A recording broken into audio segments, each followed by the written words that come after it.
Big revenge. End of Karen's life. Police arrested. Matt leave farm. Little people big world. You see that in your recommendations and your brain does not even have time to fact check. You just feel it. The shock. The curiosity. The tiny hit of adrenaline that reality television has been feeding us for almost 20 years. But how much of that title is real? How much is pure clickbait? And what is actually going on behind the edited scenes on Roloff farms? In this video we are going to slow everything down. Strip away the drama.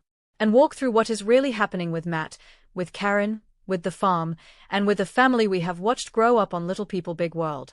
Because the truth is more complicated, more emotional, and in many ways, more heartbreaking than any thumbnail. Short pause. To understand why people are even talking about revenge, endings, and the farm, we have to go back to the beginning. When Little People Big World premiered on TLC in 2006, it was sold as a simple idea.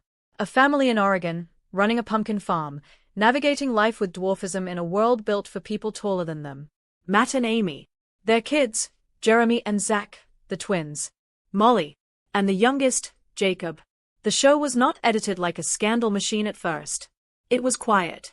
It was about work, school, soccer games, medical challenges, and fall pumpkin season. The farm itself almost felt like a character.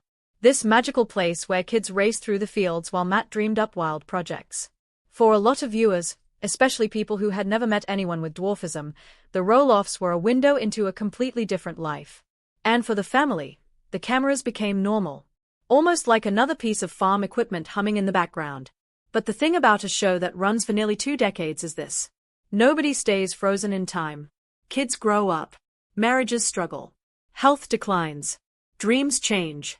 And at some point, the Happy Family docu-series quietly turns into a multi-generational drama. That is exactly what happened on Roloff Farms. After years together, Matt and Amy divorced. The soft tension we had seen building on camera finally snapped off camera too. Amy eventually moved off the main farmhouse into a smaller home nearby. Matt stayed on the original property, effectively becoming the keeper of that legacy. Then came Karen. To some viewers, she appeared out of nowhere, suddenly in the background of farm events. Then sitting beside Matt at dinners. Then fully part of his life. In reality, Karen had been around for years as a farm employee, helping run pumpkin season and events. But the moment she and Matt confirmed that they were in a relationship after his divorce, she instantly became a lightning rod. For some fans, Karen was the woman who made Matt happy again, someone who understood his world and his physical challenges. For others, she was written into the story as the villain. The person they blamed for everything that felt broken about the family. And this is where you start to see a shift in the tone of the show. Storylines narrowed in on conflict. Matt versus Amy over property. The kids versus Matt over control of the farm. Subtle comments about trust, about loyalty, about who was really there for who. Then, the bombshell. The future of Roloff Farms itself. For years, there had been this unspoken assumption. One of the kids would take over. The farm we had all watched on TV would stay in the family, passed down from one Roloff generation to the next. It is how the show had quietly framed itself. This long-running story about building a legacy. So when negotiations between Matt and his son Zach about buying part of the farm fell apart, it was more than a business deal going wrong. On the show, we saw pieces of that conversation. Zach wanted to buy the north side of the farm and raise his own kids there. Matt wanted a price and terms that, from his side, made business sense after decades of work and debt. They could not come to an agreement. Matt decided to put a portion of the property on the market instead, listing it publicly, at a price that some family members and many fans felt was shockingly high. You could feel the emotional violence of it. The farm, which had been the heart of the show and the symbol of family unity, was suddenly a contested asset. A number on a real estate site. And this is where the concept of revenge starts to creep into the online conversation. Some viewers saw Matt listing the farm as revenge. A way to control who got what and when. Others saw the younger generation stepping back from filming, moving away, or starting their own separate lives as their own kind of revenge. A refusal to play the roles the original show had written for them. Underneath all of this, Karen kept showing up. At Matt's side during discussions. Offering opinions about plans and building projects. Talking about a future where she and Matt might spend more time in Arizona, in a home far from the constant rain of Oregon. For some fans already suspicious of her, every scene became proof of a theory. That Karen was pulling the strings. That she was pushing Matt away from his kids, away from his ex-wife, away from the idea of passing the farm down. And with the internet being what it is, those suspicions turned into full-blown stories.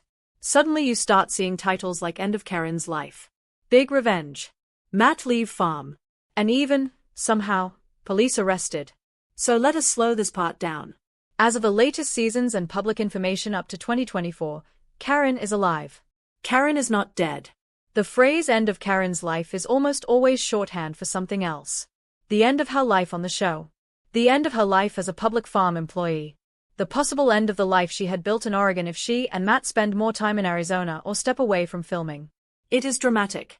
It gets clicks. But it is not literal.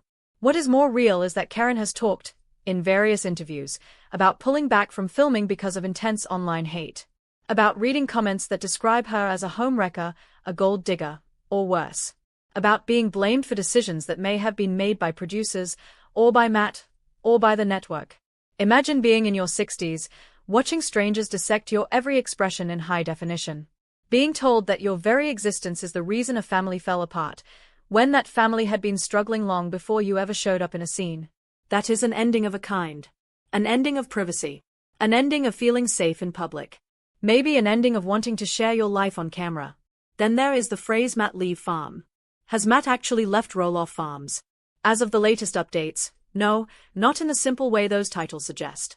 Matt has been building a new home on a section of the property for himself and Karen, and he also spends significant time in Arizona.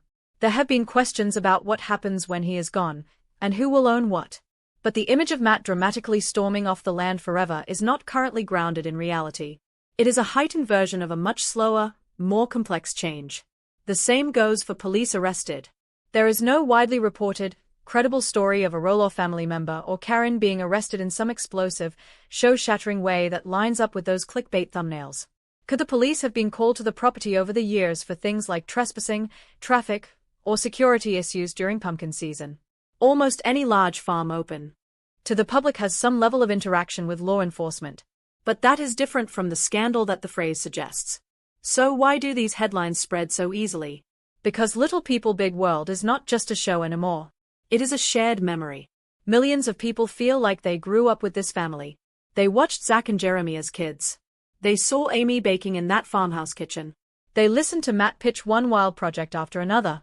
When you feel like you know someone, any hint of disaster hits harder. You are more likely to click, to post, to comment, to ask, wait, what happened? And if you are already emotionally invested in a certain version of the story, those headlines become a kind of revenge fantasy. If you never trusted Karen, a video saying end of Karen's life might feel like justice, even if it is only about her leaving the show. If you are angry at Matt for not giving the farm to his kids, a title saying Matt Leave Farm might feel like karma, even if it is just him visiting Arizona. The truth, as always, is quieter and messier. Right now, the Roloff family is scattered. Jeremy left the show years ago. He and his wife have their own projects, their own property, and have intentionally stepped away from the spotlight. Jacob walked away from filming even earlier and has been openly critical of reality television and the way the show shaped his childhood. He now works on the farm in a more private role, rarely appearing on screen. Molly lives largely off-camera, by choice. Zach and Tori, for a long time, were the emotional core of the later seasons. Viewers latched onto their kids, their new home, their own version of a family legacy. But after ongoing tension over the farm and years of being filmed, they have announced their exit as well. Their chapter of Little People Big World is ending. Amy, who once carried so much of the emotional weight of the show, is remarried. She has built a life with Chris away from the farmhouse she lived in for decades. She still films, but her relationship to the farm and to Matt is something different now. There is a layer of politeness stretched over years of history and hurt. And in the center of all of that is Matt. Aging. Still dreaming up projects. Still trying to balance being a businessman with being a father and grandfather. Still, in many ways, that same restless energy we saw in the earliest seasons, now confined to an older body with more surgeries behind him. Standing beside him, for better or worse, is Karen. Not a cartoon villain. Not an angel. A woman who met a man at work, fell in love with him during a complicated chapter of his life, and was then handed a role she never got to write. The love interest in a long-running reality show where the original audience had already picked a side. So where does that leave us with those explosive words? Big revenge. End of Karen's life.